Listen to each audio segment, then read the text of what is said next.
یہ جو رمضان المبارک کا آخری عشرہ ہوتا ہے نا، یہ بڑا قیمتی ہے۔ میں پہلے بھی دوستوں سے عرض کرتا رہتا ہوں کہ ہم نا یہ آخری 10 دن اکثر بازاروں میں گھوم کے گزار دیتے ہیں۔ پہلے بھی ساری خریداری کی جا سکتی ہے۔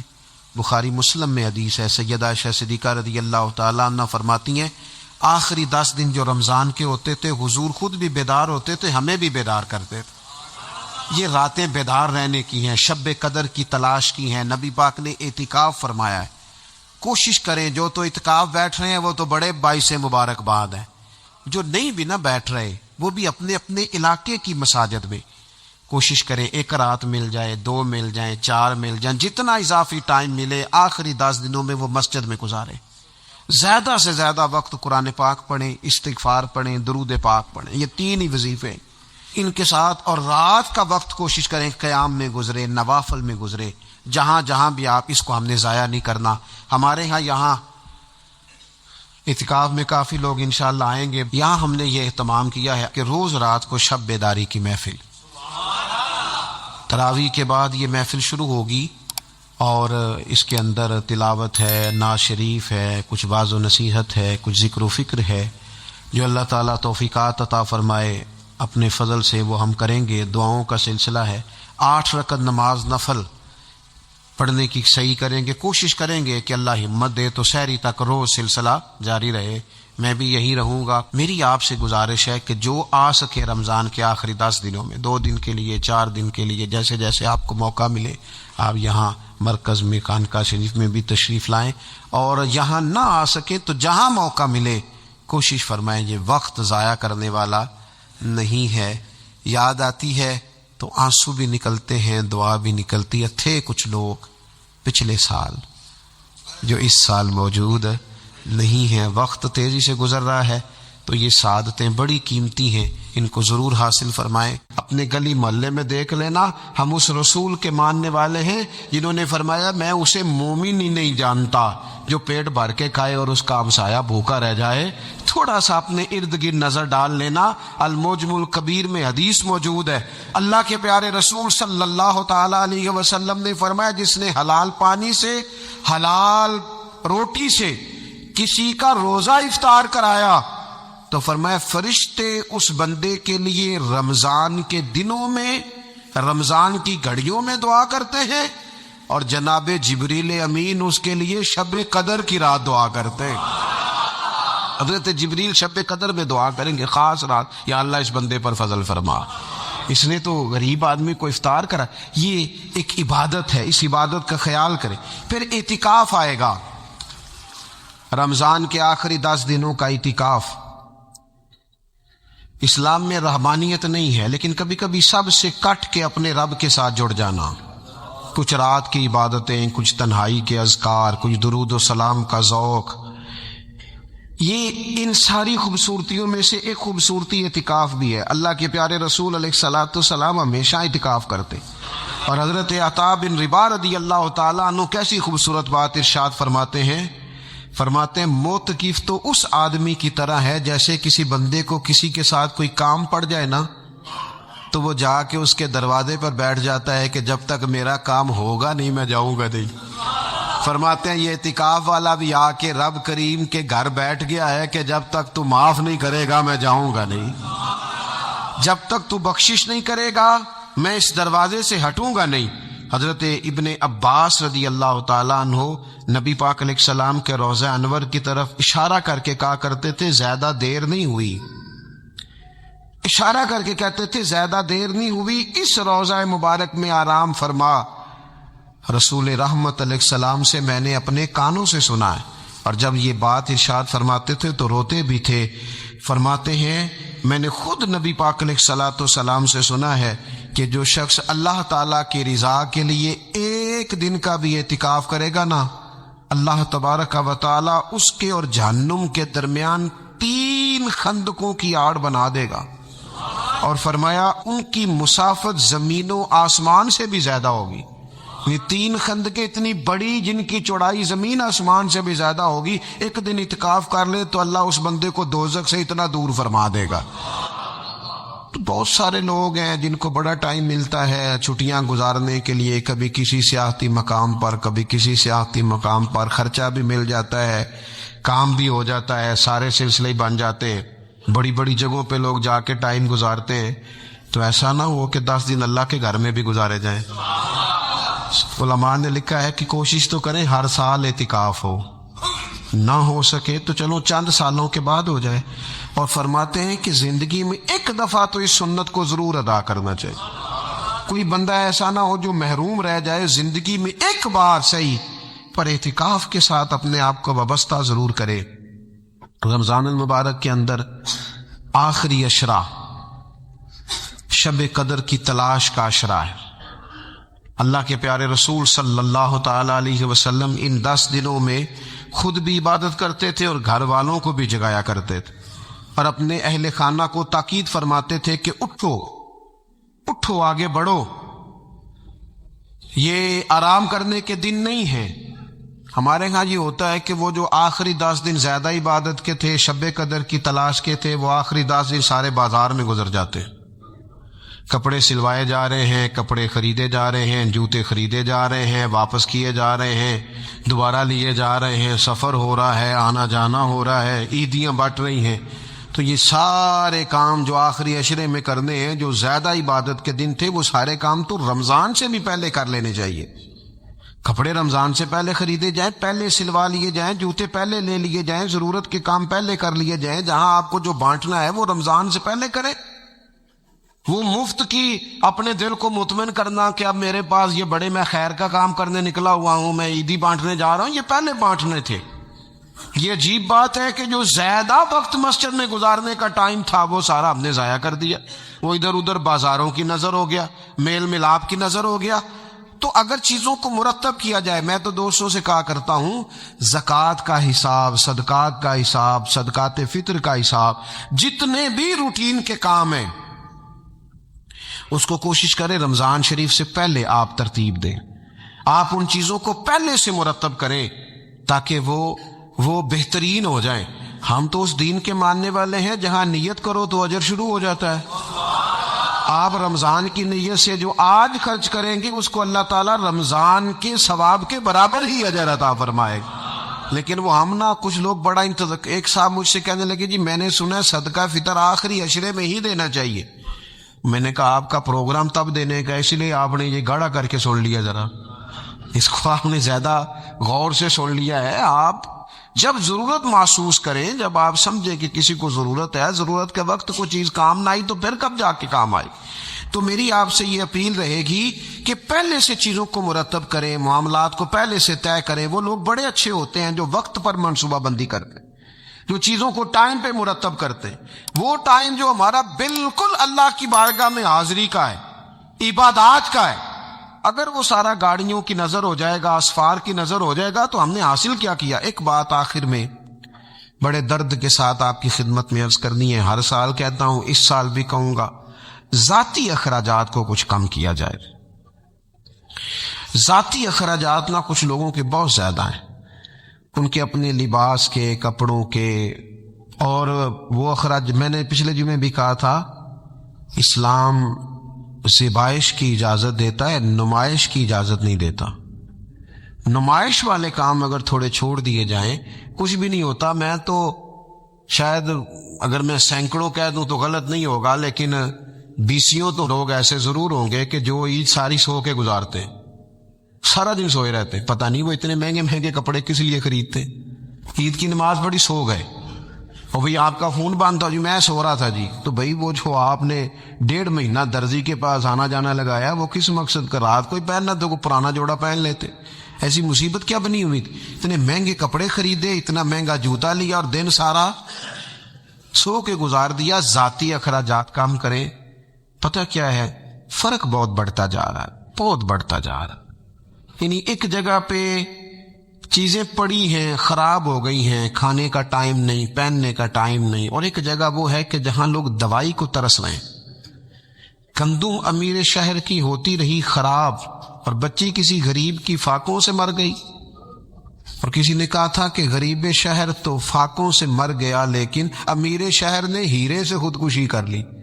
اللہ معاف فرمائے۔ تو بہت ساری جگہوں پہ لوازمات زیادہ ہیں، اخراجات زیادہ ہیں، تکلفات زیادہ ہیں۔ اس رمضان میں مہنگائی کا جو زور ہے، حالات کی جو سنگینی ہے، اور تھوڑا پیچھے جائیں تو غریب علاقوں میں جس قسم پرسی کے ساتھ لوگ اپنا وقت بتا رہے ہیں، اگر صرف امیر لوگ اپنے کچھ ذاتی اخراجات کو کنٹرول کرنے میں کامیاب ہو جائیں تو بڑے سارے لوگ ایسے ہیں جن کے لیے وہ خوشیاں بانٹنے کا ذریعہ بنیں گے، اسباب۔ اور ویسے بھی زندگی سادہ کریں، آسان ہو جائے گی۔ رسول پاک صلی اللہ تعالی علیہ وآلہ وسلم نے پتہ ہے روزے دار کی فضیلت کیا بیان فرمائی؟ اللہ کے محبوب صلی اللہ تعالی علیہ وسلم فرماتے ہیں کہ رب فرماتا ہے ابن آدم کا ہر عمل اس کے لیے ہے، روزہ میرے لیے، اور فرمایا میں خود جزا دوں گا روزے کی، میں خود جزا دوں گا روزے کی۔ اور حضور فرماتے ہیں روزہ ڈھال ہے، جو شخص روزہ دار ہو وہ بےہودگی سے، فحش گوئی سے اجتناب کرے۔ اور اللہ کے محبوب صلی اللہ تعالی علیہ وسلم فرماتے ہیں اگر کوئی شخص اسے گالی دے، اگر کوئی شخص اس سے جھگڑا کرنا چاہے تو پتہ کیا جواب دے؟ اسے کہے بھئی میں روزے دار ہوں، میرے منصب کا تقاضا نہیں کہ میں تیرے ساتھ الجھوں۔ اور رسول پاک صلی اللہ علیہ وسلم فرمانے لگے اوہو اتنی بڑی بات۔ حضور فرمانے لگے، یہ صحیح مسلم کے لفظ ہیں، کریم محبوب فرمانے لگے مجھے اس رب کی عزت کی قسم جس کے قبضے میں محمد عربی صلی اللہ علیہ وسلم کی جان ہے، حضور فرماتے روزہ دار کے منہ کی خوشبو اللہ تعالیٰ کے نزدیک قیامت کے دن مشک کی خوشبو سے بھی زیادہ بکت والی ہوگی۔ اس کے منہ سے جو خوشبو آتی ہے قیامت میں مشک پیچھے رہ جائے گا، اور رب کی بارگاہ میں صرف روزہ دار کے منہ سے، اگر تیرے منہ کی خوشبو رب کو اتنی پسند ہے تو تجھے بھی تو اپنے منصب کا خیال ہونا چاہیے کہ میں نے روزہ رکھا ہوا ہے، میں روزہ دار ہوں۔ اور میرے نبی پاک علیہ السلام کے یہ دو لفظ ہیں نا، وہ صوفیاء ہیں نا، اللہ کے نیک بندے جو ساری زندگی تڑپتے رہے کہ کبھی اے حقیقت منتظر نظر آنا لباس مجاز میں، کبھی مالک ایک دفعہ کبھی تیرا جلوہ ملے، کبھی اے حقیقت منتظر نظر آنا لباس مجاز میں۔ لاکھوں سجدے تڑپ رہے ہیں میری جبین نیاز میں، اور جو ساری زندگی کہتے رہے کہ ہم تو عمر دراز مانگ کے لائے تھے 4 دن، 2 آرزو میں کٹ گئے، 2 انتظار میں کہ دیکھو انہیں انعام ملنے لگا ہے۔ جو اس کی راہ کے سوالی تھے، جو اس کے رستے کے مسافر تھے، جو اسے پانا چاہتے تھے، جو اس کی دید کرنا چاہتے تھے، جو اسے ملنا چاہتے تھے، میرے رسول پاک علیہ السلام نے فرمایا روزہ دار کو 2 خوشیاں ملیں گی۔ ایک خوشی اس وقت ملتی ہے جب وہ افطار کرتا ہے، اور فرمایا ایک خوشی اس وقت ملے گی جب وہ اپنے رب سے ملاقات کرے گا، جب وہ اس سے ملے گا تو اس وقت روزہ دار کو خوشی ہوگی۔ میرے دوستو خوشی تو جو ہوگی سو ہوگی، لیکن یہ لفظ بڑے حسین نہیں کہ روزہ دار کی رب سے ملاقات ہوگی، یہی لفظ بڑے با کمال نہیں؟ ایک روایت میں تو یہ ہے نا کہ روزہ میرے لیے ہے میں اس کی جزا دوں گا، اور ایک روایت میں یہ ہے کہ روزہ میرے لیے ہے اور رب فرماتا ہے میں خود روزے کی جزا ہوں، یعنی باقی نیکیوں پر ثواب ملے گا، روزہ رکھنے والے کو رب رحمان ملے گا۔ نبی اکرم صلی اللہ تعالی علیہ وسلم کے امت کے صوفیاء نے نا کچھ چیزوں کو بڑا کھولا ہے۔ عارف رومی کہتے ہیں کہ ایک دن نا محمود غزنوی نے خزانوں کے دروازے کھول دیے اور فرمایا بھئی میں نے آج ہر چیز کھول دی ہے، جو جس چیز پہ ہاتھ رکھے گا وہ اسی کی ہو جائے گی۔ لوگ دوڑے، کوئی سونے کی طرف، کوئی چاندی کی طرف، کوئی جائیدادوں کی طرف، کوئی خزانے کی کنجیوں کی طرف، کوئی بڑے بہترین گھوڑے اور اونٹوں کی طرف، لوگ دوڑ گئے، جو جس پہ ہاتھ رکھے گا اسی کا۔ سب بھاگ گئے، ایاز بیٹھا ہے، نہ وہ حسن میں رہی شوخیاں، نہ وہ عشق میں رہی گرمیاں، نہ وہ غزنوی میں تڑپ رہی، نہ وہ خم ہے زلف ایاز میں، وہ لذتیں کہاں۔ ایاز چپ کر کے بیٹھا ہے۔ پھر محمود نے ایاز کی طرف مخاطب کر کے کہا ایاز اٹھنا نہیں؟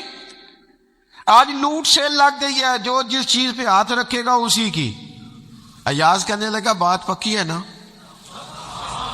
تو محمود خوش تھے، موڈ بڑا اچھا تھا، کہا بالکل پکی ہے۔ تو ایاز کہنے لگے چلو ٹھیک ہے۔ ایاز اٹھے، پیچھے سے جا کے نا تو محمود کے کندھے پہ ہاتھ رکھ دیا، محمود کے کندھے پہ ہاتھ رکھا۔ محمود کہنے لگے یہ کیا بات کا، آپ سے میں نے پوچھا تھا بات پکی ہے، جو جس پہ ہاتھ رکھے گا اسی کا نا۔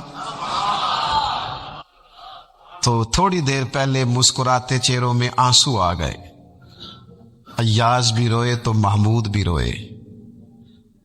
کہا بادشاہ پکا رہنا، وہ جن کو خزانے چاہیے تھے وہ دوڑ گئے، مجھے تو چاہیے۔ لنگ کئی مہینے تے برس گئے تے تیری دید نو دیدے ترس گئے، تیری تو ملے گا۔ تو پھر کہا محمود نے، اس نے کہا میں وعدہ کر چکا تھا، بس ٹھیک ہے، باقیوں کے خزانے اور میں تیرا طے ہو گئی۔ فرمایا باقی نیکیوں پر ثواب ملے گا، اور روزہ رکھنے والے کو رب رحمان ملے گا، اللہ کا قرب ملے گا۔ دیکھو نا، وہ خاص انسان کو کیفیت حاصل ہوتی ہے روزے میں، رب کے ہونے کا یقین۔ وہ جو صوفیاء کہتے ہیں نا مراقبہ کرو، وہ نصیب ہوتا ہے۔ یعنی کسی کو کیا پتا ہے اس کا روزہ ہے کہ نہیں، اکیلا ہے نا گھر میں، فریزر بھرا ہوا ہے، نہیں نہ کھاتا، کیوں؟ اسے پتا ہے میرا رب میرے ساتھ ہے، میرا رب مجھے دیکھ رہا ہے۔ بس یہ تصور توحید پکا ہو جاتا ہے رمضان، تو پھر اللہ تبارک و تعالیٰ کی بھی خاص رحمت اور کوئی خاص ہی اعزاز۔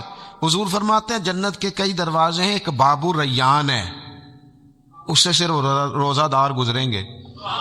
آواز ہوگا روزے والے آ جاؤ، وہ آ جائیں گے، فرمایا اس خاص دروازے سے گزرو۔ جب گزر جائیں گے تو فرمایا بند کر دو بھائی، اور کوئی نہیں گزرے گا یہاں سے، دروازہ ہی مخصوص ہے، ان کا اعزاز ہی ذرا زیادہ ہے۔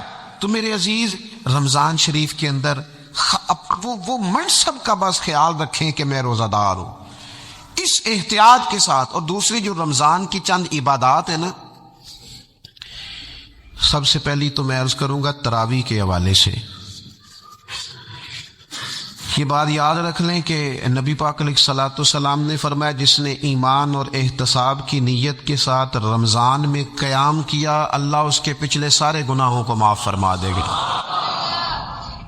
اور ایک مقام پر نبی پاک صلی اللہ تعالی علیہ وسلم نے بیان کیا، یہ مشکات میں موجود ہے، حضور فرماتے ہیں رمضان اور قرآن دونوں قیامت کے دن بندے کی شفاعت کریں گے۔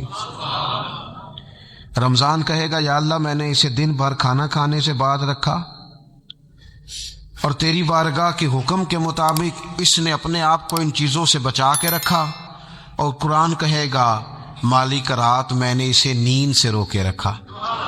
کیا مطلب؟ اس نے کھڑے ہو کے عبادت کی۔ اگرچہ اس سے مراد شارحین حدیث نے تراویح بھی لیا ہے، تہجد کی نماز بھی لیا ہے، صلاۃ اللیل بھی لی ہے، لیکن میرے عزیز یہ خاص ربط ہے قرآن مجید کے ساتھ تراویح کا۔ مسنون ہے رمضان کی راتوں میں قرآن مجید اور تراویح کا پڑھنا۔ اگر تھوڑی سی نا طبیعت میں صرف تبدیلی پیدا کی جائے، میں نے دیکھا ہے کہ جو لوگ کہتے ہیں نا میرا وقت بڑا قیمتی ہے، بڑی ساری جگہوں پہ آپ کو بیٹھنا پڑتا ہے، بیٹھیں آپ 2 گھنٹے بیٹھیں، 3 گھنٹے بیٹھیں۔ میں نے دیکھا ہے لوگ جاتے کسی دفتر میں تو رات کو ہی چلے جاتے ہیں، اس علاقے میں کھڑے ہیں، پاسپورٹ کے دفتر کھڑے ہیں، شناختی کارڈ کے دفتر کھڑے ہیں، امیگریشن کی لائنوں میں کھڑے۔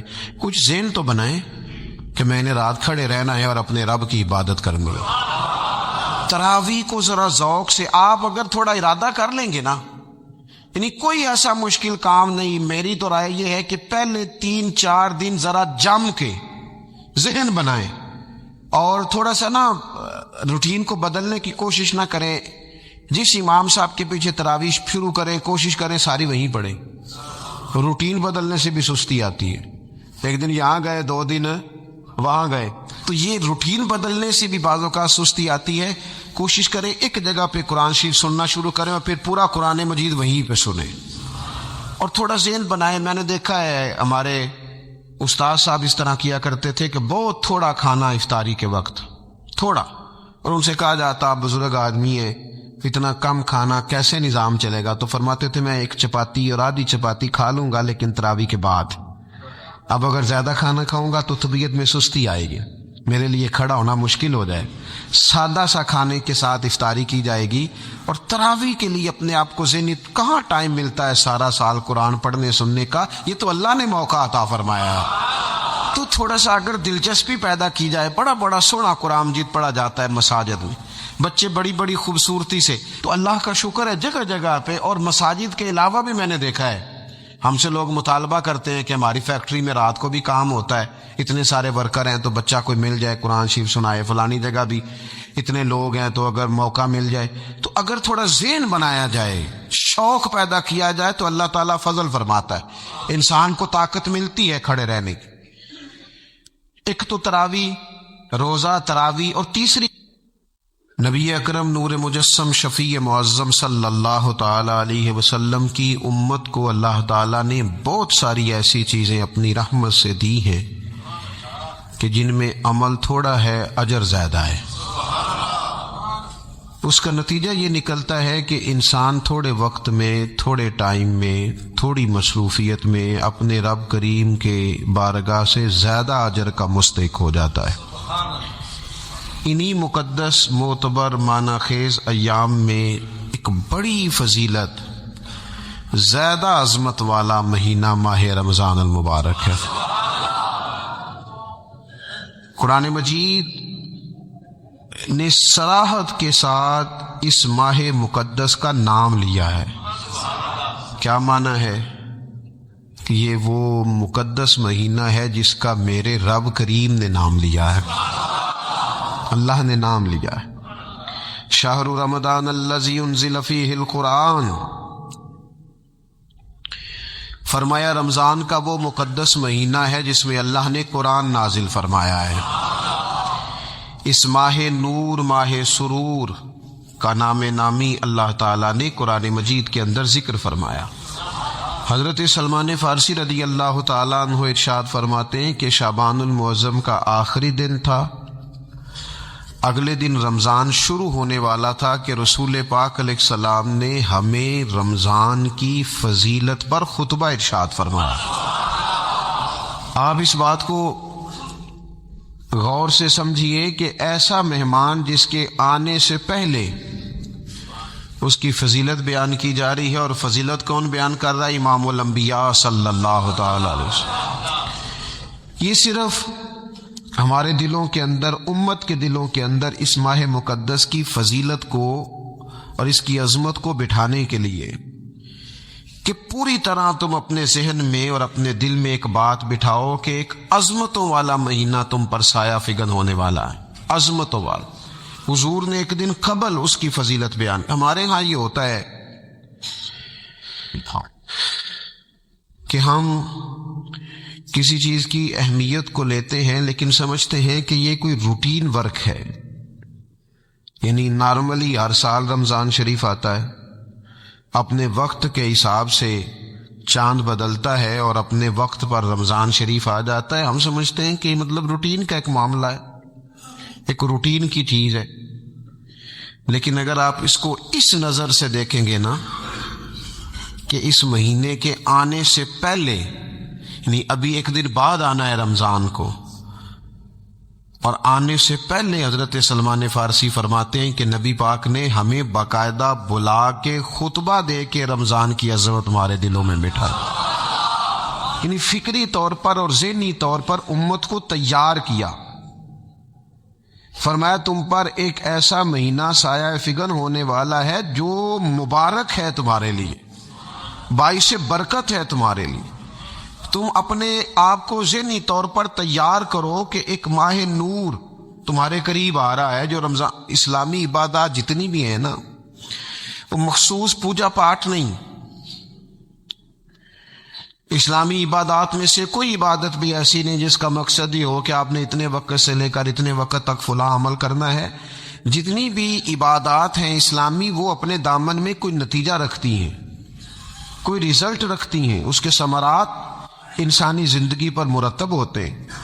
انسان کو تزکیہ نصیب ہوتا ہے، اس کے باطن کو صفائی نصیب ہوتی ہے، اسے خیر کرنے کا موقع ملتا ہے. تربیت کے بہت سارے مواقع اس میں پائے جاتے ہیں. بہت سارے اسرار و رموز کے ساتھ اسلامی عبادات ہیں. یہ جو رمضان المبارک ہے نا، یہ جو روزہ ہے، یہ روزہ اپنے دامن کے اندر تربیت رکھتا ہے، تربیت۔ یا ایھا الذین آمنوا کتب علیکم الصیام کما کتب علی الذین من قبلکم لعلکم تتقون۔ اے ایمان والو، تم پر روزے فرض کیے گئے جیسا کہ تم سے پہلے لوگوں پر بھی فرض کیے گئے تھے تاکہ تم تقوی اختیار کرو۔ روزہ تمہیں پرہیزگار بنائے گا، تمہارے اندر سے جو نفسانی چیزیں ہوں گی انہیں نکالے گا، اور اللہ تبارک و تعالیٰ کی طرف تمہارے دل کا رجحان ہوگا، تمہاری روح کا رجحان ہوگا، تمہیں تزکیہ دے گا۔ اور روزہ انسان کی تربیت کرتا ہے، انسان کو روزہ ذہنی طور پر تیار کرتا ہے کہ اللہ کے حکم کے مطابق کھانا ہے، اللہ کے حکم کے مطابق پینا ہے۔ سب سے بڑا مسئلہ اس دور کا رزق کے حلال کا حصول ہے اور حرام سے اجتناب ہے۔ تو روزہ ہمیں یہ سبق پڑھاتا ہے کہ ہم وہی کھائیں گے اور اسی وقت کھائیں گے جو کھانے کا ہمیں ہمارے رب نے حکم ارشاد فرمایا ہے، اور جس سے اللہ رسول منع کر دیں گے جتنی مرضی چمک دمک اپنے دامن میں رکھے، جتنی مرضی، لیکن ہم وہی لیں گے جو ہمارے لیے جائز ہے۔ آپ غور فرمائیے، روزہ لعلکم تتقون، روزہ تمہیں پرہیزگار کرتا ہے۔ بہت سارے لوگ ایک بات کرتے ہیں کہ عادتیں نہیں بدلی جاتی، یار کوشش کرتا ہوں لیکن میری عادت نہیں تبدیل ہوتی۔ میں آپ کو ایک رائے دینے لگا ہوں، مشورہ دینے لگا ہوں، میں آپ سے یہ عرض کرنے لگا ہوں کہ موقع آیا ہے رمضان شریف کا۔ رمضان میں نا بندہ روٹین میں اپنی عادتیں بدلتا ہے۔ کسی کو سویرے 7 بجے کھانے کی عادت ہے، کسی کو 9 بجے کھانے کی عادت ہے، کوئی صبح ناشتہ نہیں کرتا، دوپہر میں ہی کھاتا ہے۔ لیکن رمضان آیا تو عادت بدل گئی، 7 بجے والا بھی نہیں کھا رہا، 9 بجے والا بھی نہیں کھا رہا، دوپہر والا بھی نہیں کھا رہا، سارے سحری میں کھا رہے ہیں۔ عادت بدل گئی، بالکل طبیعت بدل گئی، روٹین چینج ہو گئی۔ کوئی اٹھ رہا تھا صبح فجر میں، اللہ کی توفیق سے اللہ تعالیٰ معاف فرمائے تو کچھ ایسے بھی تھے جو 9-10 بجے اٹھ رہے تھے، کچھ الحمدللہ فجر پڑھ کے چلو کسی وجہ سے پھر سو گئے، 10-11 بجے اٹھ رہے تھے، روٹین بدلی ہوئی تھی۔ رمضان آیا تو بدل گئی، سارے سحری میں اٹھ رہے ہیں، تہجد کے وقت سب کی آنکھ کھول رہی ہے، بالکل روٹین بدل گئی، حالات بدل گئے، معاملات تبدیل ہو گئے، اوقات تبدیل ہو گئے، دفاتر کے ٹائم تبدیل ہوئے، اسکولوں کے نظام تبدیل ہوئے، مدارس کے اوقات تبدیل ہوئے، ہر چیز کے اندر تبدیلی آئی۔ معنی کیا ہے کہ اللہ نے تمہیں موقع دیا ہے کہ عادتیں بدلی جا سکتی ہیں، اپنے آپ کو تبدیل کیا جا سکتا ہے، لائف سٹائل کو چینج کیا جا سکتا ہے۔ یہ موقع آیا ہے، ایک مہینہ ہے پورا، 2-3 دن 4 دن آپ کی روٹین بگڑ جائے نا سونے کی، یعنی روٹین سے ہٹ کے آپ سونا جاگنا شروع کر دیں تو پھر وہی روٹین بن جاتی ہے، پھر اسی ترتیب سے انسان سارے کام کرتا ہے۔ تو رمضان میں روٹین چینج ہوگی، سارے تہجد میں اور سحری میں اٹھیں گے، تو اللہ کرے نا یہ روٹین قائم رہے۔ رمضان میں تو اٹھتے تھے سحری کرنے کے لیے، تو اللہ کرے روٹین بن جائے اور سارا سال اٹھے تہجد کی نماز ادا کرنے کے لیے، اللہ کرے روٹین بن جائے، چیزیں تبدیل ہو جائیں۔ وہ لوگ جن کو ڈاکٹر کہہ رہے تھے کہ دوائی بھی کھانی ہے اور پرہیز بھی کرنا ہے، تو وہ کہہ رہے تھے جی دوائی کھانا تو آسان ہے، پرہیز کرنا مشکل ہے، تو بدلنے لگی ہے نا روٹین، آ گیا نا رمضان، پرہیز کا ٹائم شروع ہو گیا۔ لہذا بہترین فائدہ یہ ہوگا کہ رمضان میں پرہیز ہوگی، ڈائٹ پلان بالکل بنایا جا سکتا ہے، اس میں چیز بالکل مرتب کیا جا سکتا ہے۔ تو رمضان شریف کے آنے سے پہلے ذہنی طور پر اپنی عادات کی تبدیلی کا پروگرام بنائیں، عادتیں بدل جایا کرتی ہیں۔ رسول کریم دنیا میں آئے وَيُزَكِّيكُمْ، حضور تزکیہ کرنے تو آئے ہیں، عادتیں بدلنے تو تشریف لائے ہیں۔ نبی پاک نے صفائی ستھرائی کر دی، ساری ناپاک چیزوں کو نکال دیا۔ تو روٹین دیکھیں کہ رمضان میں تقوی کے حصول کے لیے اپنی عادات کو تبدیل کرنا ہے، اور اس کے لیے ذہنی طور پر اپنے آپ کو تیار کرے۔ وہ جو کہتے ہیں بچے سویرے نہیں اٹھتے، وہ روٹین بنا لیں، یہ موقع آیا ہے، ابھی سے ارادہ کر لیں کہ جناب ہم نے اس ترتیب سے اپنے گھر کو، ماحول کو، بچوں کو اس ترتیب سے ہم نے مرتب کرنا ہے چیزوں کو. یہ آپ ارادہ کریں، اللہ تعالیٰ مدد فرمائے گا. رمضان المبارک کی جو خاص فضیلت ہے، اس خاص فضیلت کو رمضان آنے سے پہلے ذہن میں بٹھا لیں، اور رمضان المبارک پورے کا پورا اس ذوق سے گزاریں کہ ذہن میں بات موجود ہو، ذہن میں، کہ دراصل رمضان کیا ہے. اللہ کے پیارے رسول صلی اللہ تعالی علیہ وسلم نے فرمایا، اے لوگو، تم پر ایک عظیم المرتبت مہینہ سایہ فکن ہو رہا ہے. حضور فرماتے ہیں شہر مبارک، فرمایا یہ بڑا برکت والا مہینہ ہے، یہ برکتیں لے کے آیا ہے، یہ رحمتیں لے کے آیا ہے، یہ اپنے ساتھ عنایات لے کے آیا. اور نبی اکرم صلی اللہ تعالی علیہ وآلہ وسلم نے فرمایا، جو بندہ بھی قرب الہی کی نیت سے رمضان میں نیکی کا طلبگار ہوگا، فرمایا وہ اگر نفل نیکی کرے گا نا تو اللہ تعالیٰ اسے فرض کے برابر ثواب عطا فرمائے. اور حضور علیہ الصلوۃ والسلام فرماتے ہیں، جو اس مہینے میں ایک فرض ادا کرے گا، اللہ 70 فرضوں کے برابر اجر عطا کرے گا. اپنے ذہن میں ایک بات بٹھائی جائے، ذہن میں یہ بات بٹھائی جائے کہ یہ نا برکت والا مہینہ ہے، اس میں میرا ثواب بڑا ضربوں کے ساتھ آگے بڑھے گا. ایک ذہن بنایا جائے اور پھر ثواب اکٹھا کرنا شروع کر دیا جائے. پھر وہ ترتیب بنا لی جائے، کاروباری نہیں، روحانی ترتیب، کاروباری نہیں. نئے سے نئے سٹال نہ تیار کیے جائیں، مہنگائی کیسے کرنی ہے اور کس طرح کر کے کن چیزوں کی آج کل مانگ ہوگی، کس ترتیب سے سودا پہلے ہی خریدنا ہے، مہنگا کیسے کرنا ہے، اللہ معاف کرے مصنوعی قلت کیسے پیدا کرنی ہے، کمائی کیسے کرنی ہے. رمضان کے اندر جناب لوگ ساری ترتیب لگا کے، ساری. میرے ایک دوست ہیں میڈیکل کے شعبے سے وابستہ ہیں، تو مجھے کہنے لگے کہ ڈاکٹر بھی اپنی روٹین بدلتے ہیں اور معدے والی ساری دوائیاں بھی اکٹھی کر لیتے ہیں کیونکہ رمضان آنے والا ہے، یہ زیادہ لوگ استعمال کریں گے. تو وہ ماحول نہ پیدا کریں کہ ہر چیز دنیا داری ہو جائے، ہر چیز دنیا داری نہیں، ہر چیز کو ایک نیا روپ دے دیا جائے اور نیا سے نیا مال کمانے کا سلیقہ بنایا جائے.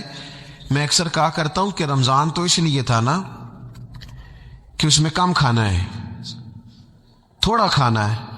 لیکن اگر بندہ کہے کہ میں نے صبح کا چونکہ کھایا نہیں، لہذا اب شام کو اتنا کھانا ہے کہ ہفتے سے پہلے پہلے ڈاکٹر کے پاس بھی جانا ہے، میں نے وہ سارا پوری کرنی ہے روٹین، تو پھر وہ مقصد کو نہیں نہ سمجھا، پھر اس نے اس خوبصورتی کو نہیں پایا جو خوبصورتی اس کو دین دینا چاہتا تھا. ایک تو رمضان کی فضیلت کو سمجھنا ہے، اور پھر جب ہم روزہ دار ہیں، ہم نے روزہ رکھا ہوا ہے،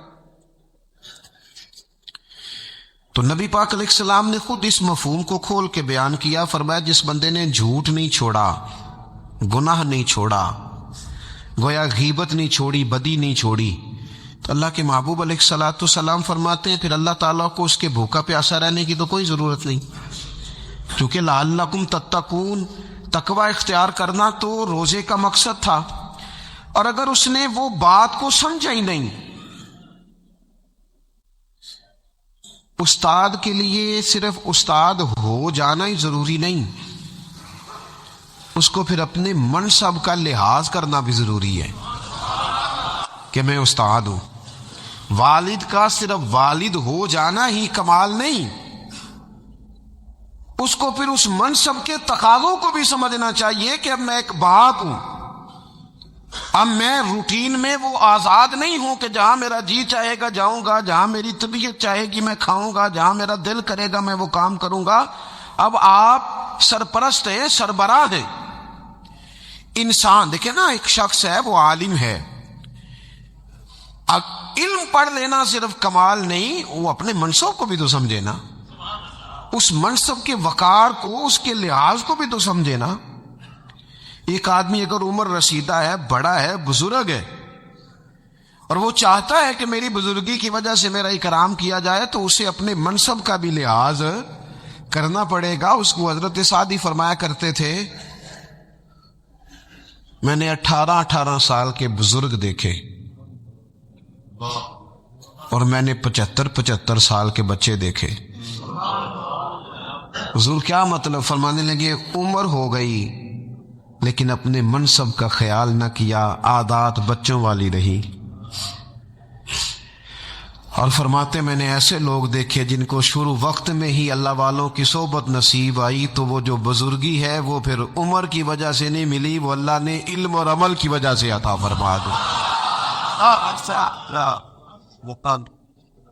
تو اپنے منصب کا لحاظ کرنا کہ میرا یہ منصب ہے۔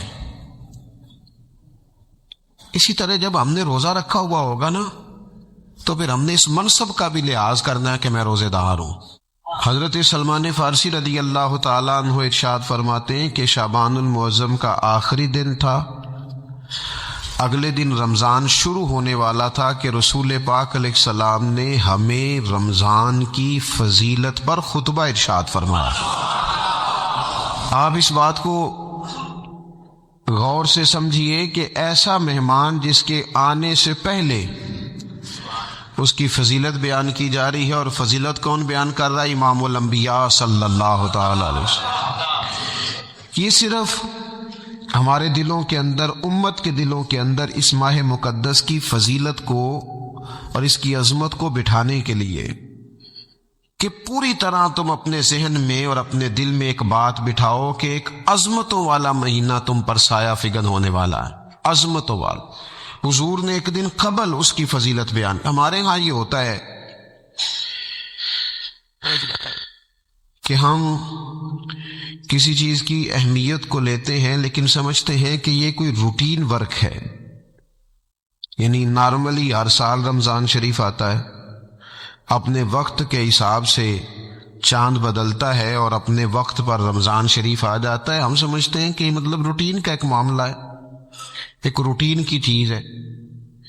لیکن اگر آپ اس کو اس نظر سے دیکھیں گے نا کہ اس مہینے کے آنے سے پہلے، یعنی ابھی ایک دن بعد آنا ہے رمضان کو، اور آنے سے پہلے حضرت سلمان فارسی فرماتے ہیں کہ نبی پاک نے ہمیں باقاعدہ بلا کے خطبہ دے کے رمضان کی عظمت ہمارے دلوں میں بٹھا، یعنی فکری طور پر اور ذہنی طور پر امت کو تیار کیا۔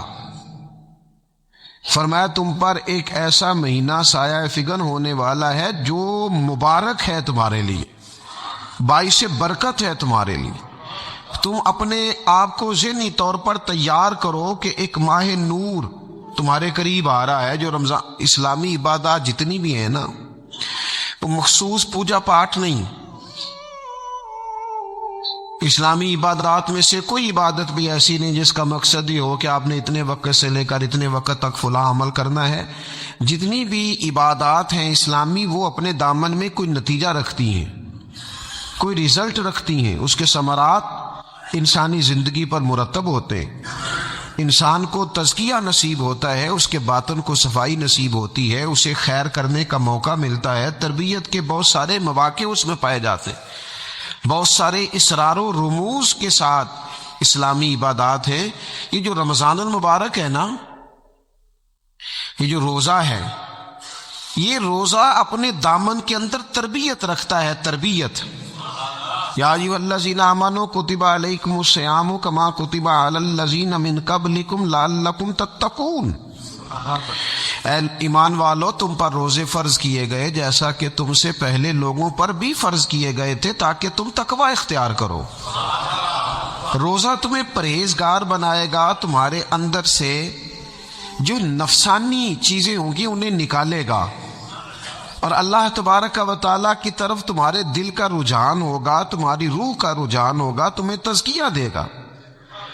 اور روزہ انسان کی تربیت کرتا ہے، انسان کو روزہ ذہنی طور پر تیار کرتا ہے کہ اللہ کے حکم کے مطابق کھانا ہے، اللہ کے حکم کے مطابق پینا ہے۔ سب سے بڑا مسئلہ اس دور کا رزق کے حلال کا حصول ہے اور حرام سے اجتناب ہے۔ تو روزہ ہمیں یہ سبق پڑھاتا ہے کہ ہم وہی کھائیں گے اور اسی وقت کھائیں گے جو کھانے کا ہمیں ہمارے رب نے حکم ارشاد فرمایا ہے، اور جس سے اللہ رسول منع کر دیں گے جتنی مرضی چمک دمک اپنے دامن میں رکھے، جتنی مرضی، لیکن ہم وہی لیں گے جو ہمارے لیے جائز ہے۔ آپ غور فرمائیے، روزہ لعلکم تتقون، روزہ تمہیں پرہیزگار کرتا ہے۔ بہت سارے لوگ ایک بات کرتے ہیں کہ عادتیں نہیں بدلی جاتی، یار کوشش کرتا ہوں لیکن میری عادت نہیں تبدیل ہوتی۔ میں آپ کو ایک رائے دینے لگا ہوں، مشورہ دینے لگا ہوں، میں آپ سے یہ عرض کرنے لگا ہوں کہ موقع آیا ہے رمضان شریف کا۔ رمضان میں نا بندہ روٹین میں اپنی عادتیں بدلتا ہے۔ کسی کو سویرے 7 بجے کھانے کی عادت ہے، کسی کو 9 بجے کھانے کی عادت ہے، کوئی صبح ناشتہ نہیں کرتا، دوپہر میں ہی کھاتا ہے۔ لیکن رمضان آیا تو عادت بدل گئی، 7 بجے والا بھی نہیں کھا رہا، 9 بجے والا بھی نہیں کھا رہا، دوپہر والا بھی نہیں کھا رہا، سارے سحری میں کھا رہے ہیں۔ عادت بدل گئی، بالکل طبیعت بدل گئی، روٹین چینج ہو گئی۔ کوئی اٹھ رہا تھا صبح فجر میں، اللہ کی توفیق سے اللہ تعالیٰ معاف فرمائے تو کچھ ایسے بھی تھے جو 9-10 بجے اٹھ رہے تھے، کچھ الحمدللہ فجر پڑھ کے چلو کسی وجہ سے پھر سو گئے، 10-11 بجے اٹھ رہے تھے، روٹین بدلی ہوئی تھی۔ رمضان آیا تو بدل گئی، سارے سحری میں اٹھ رہے ہیں، تہجد کے وقت سب کی آنکھ کھول رہی ہے، بالکل روٹین بدل گئی، حالات بدل گئے، معاملات تبدیل ہو گئے، اوقات تبدیل ہو گئے، دفاتر کے ٹائم تبدیل ہوئے، اسکولوں کے نظام تبدیل ہوئے، مدارس کے اوقات تبدیل ہوئے، ہر چیز کے اندر تبدیلی آئی۔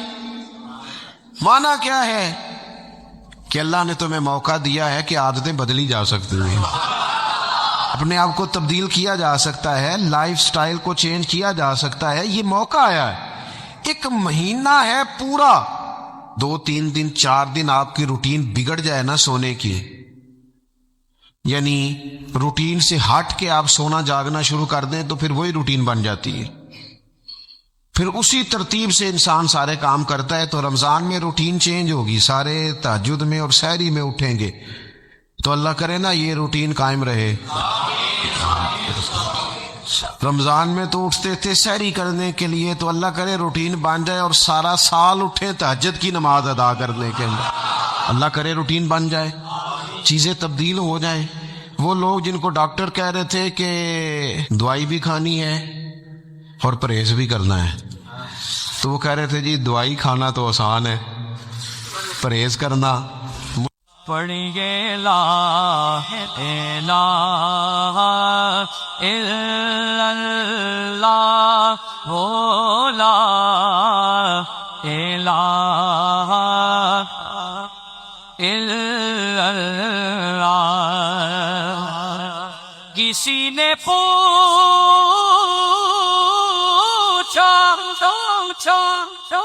کہ جنت کی کوئی قیمت ہے، تو مصطفیٰ نے کہا لا الہ الا اللہ ہو، لا الہ الا اللہ، حق لا الہ الا